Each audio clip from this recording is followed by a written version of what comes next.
welcome back to the Beast Game Podcast. And today we are talking about the Tomorrow War, which I guess was going to come out in the theaters and then pushed to Amazon Prime. It's directed by Chris McKay and has been known for the Lego Batman series. The writer is Zach Dean. It stars Chris Pratt, mostly. It's pretty much a Chris Pratt movie. And again, if it had came out in the theaters, it would have likely bombed, which it probably did this weekend. The synopsis is a family man is drafted to fight in the future war where the fate of humanity relies on his ability to confront the past. Is that it's around Christmas time when the movie starts. It's current day. Chris Pratt is driving home. He's trying to get a job. He used to be in the military, but he's now working as a science teacher. They're watching the World Cup right in the middle of the field. There's a electrical disturbance. Some soldiers from the future, about 30 years from now, there'll be an alien invasion. We're here to warn you and recruit people to fight in this future war. So the aliens are called the White Spikes. Chris Pratt's character used to be in the military. Then drafted. There's a whole process for people to be drafted based off the fact that he's supposed to die in like another couple of years. So they had drafted him to be in that, and there's this whole issue between his family. His family doesn't want him to go, and his daughter, very young at this point, doesn't really understand, but he tries to explain to his daughter that he wants to see her grow up in a world that is not invaded by aliens. I want to say it might be the Dominican Republic for boot camp, and there's a whole bunch of untrained people alongside of this, so they're just grabbing any and everybody that fits the bill that they could fight in the future. Called upon to think whatever group that Chris Pratt's character is in, company that he's in, gets called up, and then that kind of leads to them getting sent to the future. So they can communicate to the future and communicate back, but there was like some rules about how you can do that, why you can do it. He meets up with another commander in the future that seems to know a lot about Chris Pratt's character. So, Matt, how do you feel about the Tomorrow War? With the drought of movies that's going on, I'm thankful for this movie. I am, because it gave me something to watch on a Saturday night. However, what it is with Hollywood and their plots that don't make any sense, they don't think a lot of stuff through. There's a lot of things to me that didn't make sense in the movie, but from a pure popcorn perspective, it was fun to watch given the drought of movies. I agree with you wholeheartedly that if it was in the movie theaters, it would likely bomb. But it was great because I could watch this in the comfort of my own home despite the crazy insaneness and the mixture of movie plots from the 90s that was put together all in 2021. It was very different to watch. It was kind of like watching a combination of those 90s movies and a couple of the movies in the last couple of years. Yeah, I think I mentioned to you guys, all in your living room. It felt a lot like Starship Troopers. Yes, it was like Starship Troopers, Aliens. Also Edge of Tomorrow. It was a combination. Last of Us. Yeah. It was like all of that put together. If you even had the slightest liking to any of those, like, all right, this is pretty cool. But you know what this movie suffers from? It suffers from Transformers The Last Night. And what I mean by that is the most vital portion of the movie is saved by someone, and I don't even know what school where they went. High school? Middle school?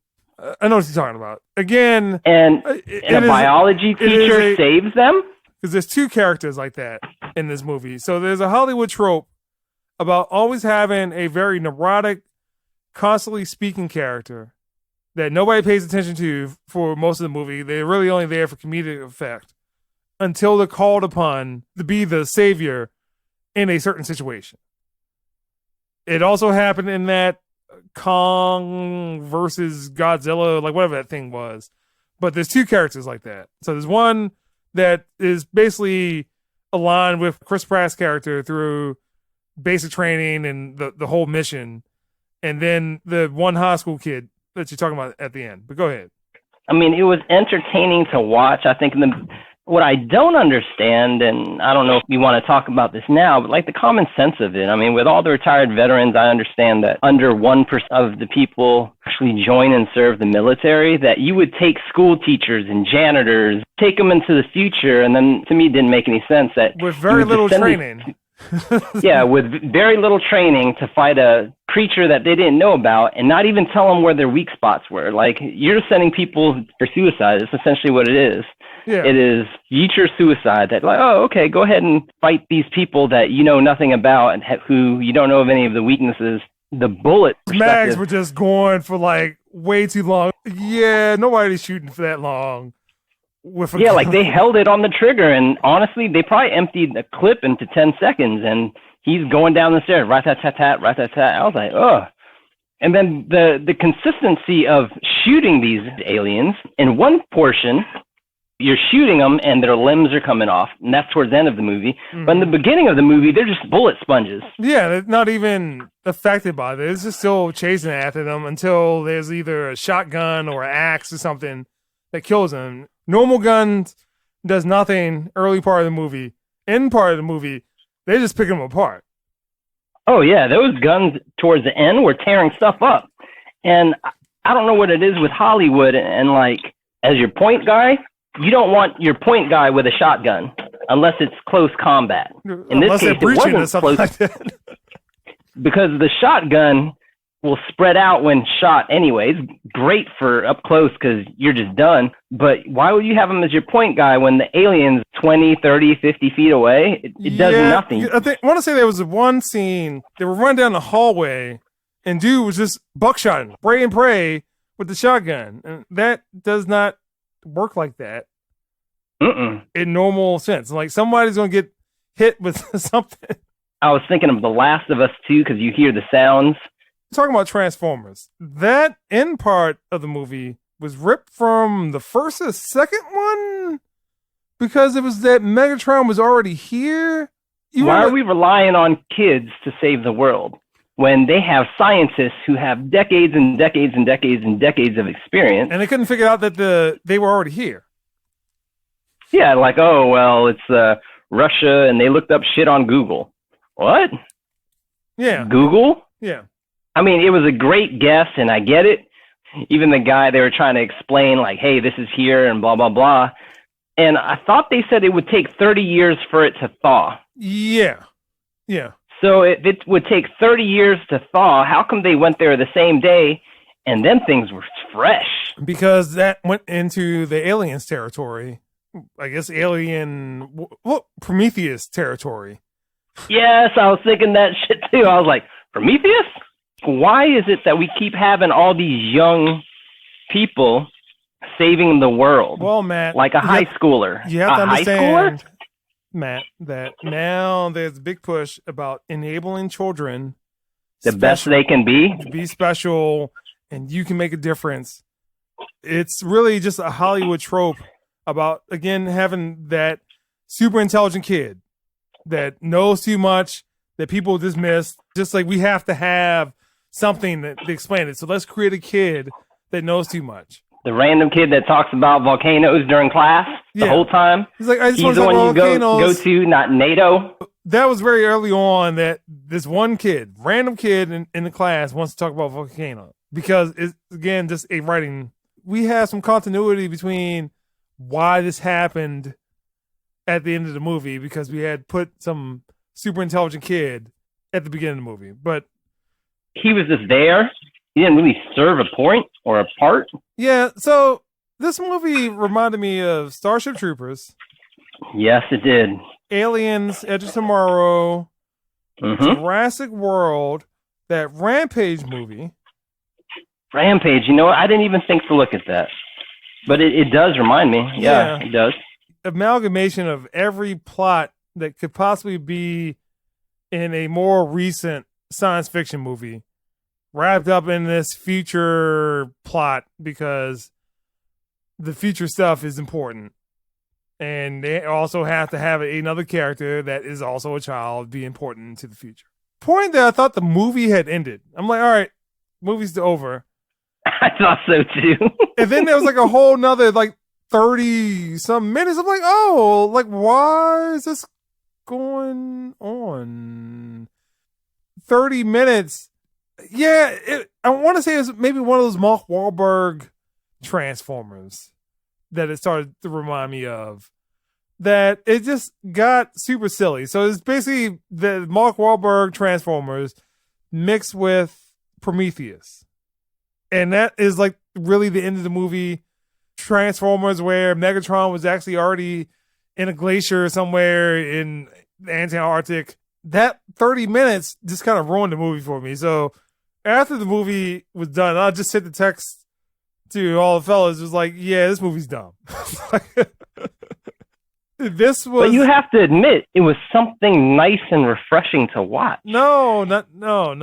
This was going to be put out by Paramount, and it was supposed to come out at some point last year. So this had just been sitting on the shelf for however long, and they just had to put it out. So it just happens when these studios need to dump movies. Netflix and Amazon seem to be the companies grabbing these movies to put them on their service. The special effects weren't very good. The story overall it felt rushed at the beginning. And then I thought the movie was over. The movie's just long for no reason because there's extra 30, 40 minutes of, hey, well, we actually figured out what's actually going on. And then special effects were like really, really bad. It also kind of reminds me of like Gears of War. Again, it was just a whole bunch of stuff. It did. I think it did. Yeah. You're talking about The Last of Us, and it's all green screen. So it's not really believable until they're either in a physical building. And that's it. I mean, was this a good movie to put out 4th of July weekend, the Tomorrow War? Not really. Matt, what score would you give the Tomorrow War? Despite the ridiculousness of some of the plots and the unrealistic portion of it, I think part of this also comes to timing. I was entertained, believe it or not, despite all the previous reviews that I've done before. I would give this a 7. I really would. If this was playing on TV, I'd definitely watch it again because it's entertaining. There's action. It benefited off of timing because there's nothing else to watch until next week. So I would give it a 7 because it was entertaining, and I will leave it at that. Okay. I'm going to give this a 3. You didn't find at least a little bit of it entertaining? No. I would maybe say when the movie started, it seemed okay, but then just started hitting a lot of beats that other movies have done. I would just call this a very derivative movie, and that's the problem with it. So the Starship Troopers comparisons are pretty thick in this movie, particularly the basic training sequences. The Johnny Rico is Chris Pratt's character.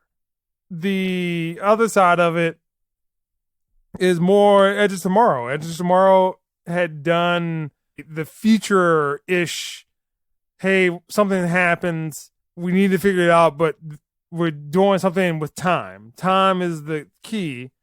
And again, it just felt like there was just too much stuff that showed up in other movies for me to actually enjoy it. So I think that's where my issue is. And also the white spikes kind of looked like the characters from Edge of Tomorrow. It reminded me of that Pokemon with the things coming out their back. Starship Troopers, they was also trying to hunt down the mother alien, and they would like dragging the mother alien out of a cave or something. Similar thing happens in this movie. The queen reproducing anyway. Yeah, and same thing also happens in Edge of Tomorrow, where you need to hunt down the lead alien, the alien that's planning all this, in order to destroy the other one. So, yeah, I mean, again, very derivative movie, and I can see Matt's 7, but don't necessarily agree with it. That's a Beast Game podcast.